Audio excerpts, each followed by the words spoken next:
இந்த ஜர்னில have you ever thought நம்ம நிறைய எஃபர்ட் போட்டிருக்கோம், மத்தவங்களை விட நம்மளோட எஃபர்ட்ஸ் ஜாஸ்தியா தான் இருந்திருக்கு, பட் நம்மளுக்கு டிசர்விங் ஆனது இன்னும் கொஞ்சம் பெட்டரா இருந்திருக்குமோ, இது நமக்கு இன்னும் கிடைக்கலையோ அப்படின்ற ஒரு கோவமோ இல்ல ஒரு சின்ன ஒரு வருத்தமோ இருந்திருக்கா ரியோக்கு? கிடையவே கிடையாது, கொஞ்சம் கூட கிடையாது. கொஞ்சம் கூட கிடையாது. நான் இப்ப இருக்கிற இடமே நான் எதிர்பார்த்தது கிடையாது.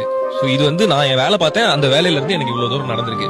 என்ன சுத்தி இருக்க என்னோட ஃப்ரெண்ட்ஸ் நிறைய பேர் கேட்டிருக்காங்க, இவ்வளவு ஒர்க் பண்ற இல்ல பட் உனக்கு வந்து நீ இதனால என்ன நீ பாத்துட்டு அப்படி என்ன உனக்கு பெருசா growth இருக்கு அப்படின்னு சொல்லி கேட்பாங்க. என்னோட growth என்னோட ஃப்ரெண்ட்ஸ் அண்ட் அந்த சுத்தி நீ இருக்க சம்பாதிச்ச மக்கள் தான். Yeah, அதுதான் என்னோட பெரிய சொத்தா நான் பாக்குறேன். சம்வேர் தோணும் இன்னும் கொஞ்சம் சம்பாதிச்சிருக்கலாமோ, சேர்த்து வச்சிருக்கலாமோ அப்படின்னு தோணும். பட் அகைன் அது என்ன, அது காசு தானே. அது இப்ப நல்லா தானே வேலை பாக்குறோம், இன்னும் அது சரி ஓகே, இப்ப இல்லன்னா அடுத்த வருஷம் சம்பாதிச்சுக்கலாம், அவ்வளவுதான். பட் ஆனா இந்த தோணல் ஒண்ணு இருக்கும், இப்ப இருக்கிறதே நீ பெரிய இடம்டா, நீ எங்க இருந்து வந்தடா, நீ எங்க இருக்க அப்படின்னு எனக்கு தோணும்.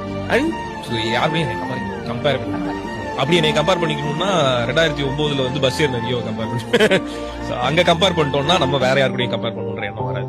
Okay.